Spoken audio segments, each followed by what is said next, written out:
안녕하세요. 이 영상을 클릭하신 분들이라면 아마도 지방흡입에 상당히 관심이 많고 열심히 이것저것 알아보고 계신 분들일 것입니다. 이 영상은 진짜 짧거든요. 꼭 끝까지 시청 부탁드리겠습니다. 정말 뒤로 갈수록 중요한 내용이 계속 나오거든요. 저는 지방흡입과 비만을 중점적으로 밤낮 없이 연구하고 있는 의사고요. 강남에서 지방흡입과 비만 전문 클리닉을 운영하고 있습니다. 이 분야에 대해서만큼은 상당한 수준의 기술력이 있다고 자부하고 있습니다. 지방흡입 수술 전에 하지 말아야 될 행동이 여러 가지가 있지만 오늘은 대표적으로 중요한 한 가지를 말씀드려 보겠습니다. 그건 뭐냐? 바로 수술 전에 살을 빼고 오기입니다. 아니 이게 무슨 소리야? 살을 빼고 오지 말라니.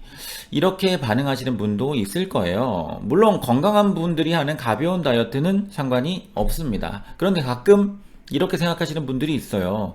어차피 내가 다이어트 할 거니까 수술 전부터 미리 열심히 해보자. 아니면 내가 살을 빼고 가야지 의사가 수술하는데 쉽지 않겠느냐. 이렇게 생각하시는 분들도 많이 계시는 것 같아요. 하지만 중간 이상 강도의 다이어트는 수술 전에 매우 좋지가 않습니다. 그 이유가 뭐냐면요. 첫 번째, 지방흡입 전에 강도 높은 다이어트를 하면 빈혈이 잘 생깁니다. 빈혈이란 거는 피가 부족한 병이에요.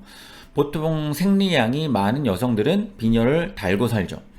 그럼 피는 과연 어떻게 만드느냐? 바로 음식으로부터 들어온 철분을 포함한 각종 영양소를 재료로 해서 만들어지죠. 하지만 다이어트를 하면 일단 식사량이 줄어들고요.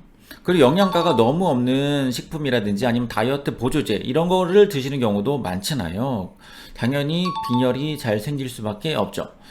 저는 지방흡입 수술을 할 때 이 출혈량을 최소화하는 데 있어서 상당한 수준의 기술력을 가지고 있다고 자부합니다.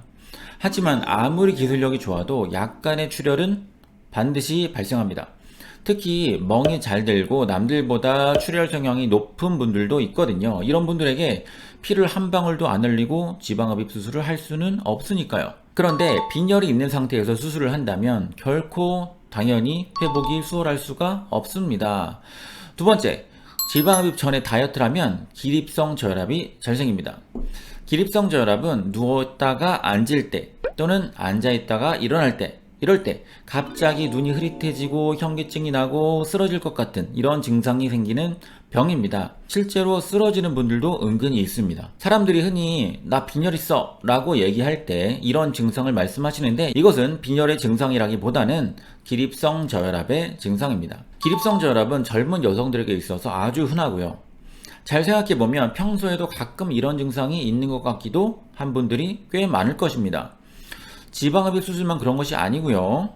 다른 어떤 수술을 하거나 마취해서 깨어나면 기립성 저혈압이 잘 생기는 조건이 됩니다. 그런데 말이에요. 기립성 저혈압의 가장 중요한 원인 중에 하나가 바로 다이어트입니다. 특히 중간 정도 강도나 아니면 고강도 다이어트를 하게 되면 아주 높은 빈도로 기립성 저혈압이 잘 생깁니다. 세 번째, 결국 이런 것들로 인해서 회복이 오래 걸린다는 것이죠. 수술하는 것은 우리 몸이 상처를 입은 것과 완전히 동일합니다. 사람들 입장에서야 내가 지금 수술을 했구나 이렇게 생각하지만 우리 몸도 과연 그렇게 생각할까요? 아니죠. 나 지금 매우 다친 상태다. 빨리 회복해야 되겠다. 이런 신체 반응이 나타납니다. 그런데 상처를 치료하려면 아미노산이라든지 비타민, 미네랄과 같은 영양소가 많이 필요합니다. 하지만 다이어트로 인해서 영양가가 높은 식사를 하지 못하면 상처 치료가 지연되고 결국 회복이 남들보다 느려지게 됩니다. 그렇다면 과연 어떻게 해야 될까요? 다이어트를 하려면 수술 전이 아니라 수술 후에 하는 것을 추천드립니다. 수술 전에 다이어트를 하려면 정말 가볍게만 해야 되고 영양가가 많은 음식을 충분히 먹은 상태에서 다이어트를 해야 되겠습니다. 그래도 식사량이 부족하다면 단백질 보충제나 비타민제 같은 걸로 최소한의 영양소를 보충해 주면서 다이어트를 하는 것이 좋겠죠. 자, 지방흡입 전에 하는 다이어트가 생각보다 좋지 않다는 사실 이제 아셨죠? 그리고 지방흡입 수술 후에 식단 관리가 또 아주 중요하거든요. 식단 관리에 대해서도 제가 아주 명쾌하게 설명해 드린 영상이 있으니까요. 같이 시청해 주시면 많은 도움이 될 것으로 확신합니다. 자, 오늘은 여기까지고요. 다음에도 좋은 영상으로 찾아뵙겠습니다. 감사합니다.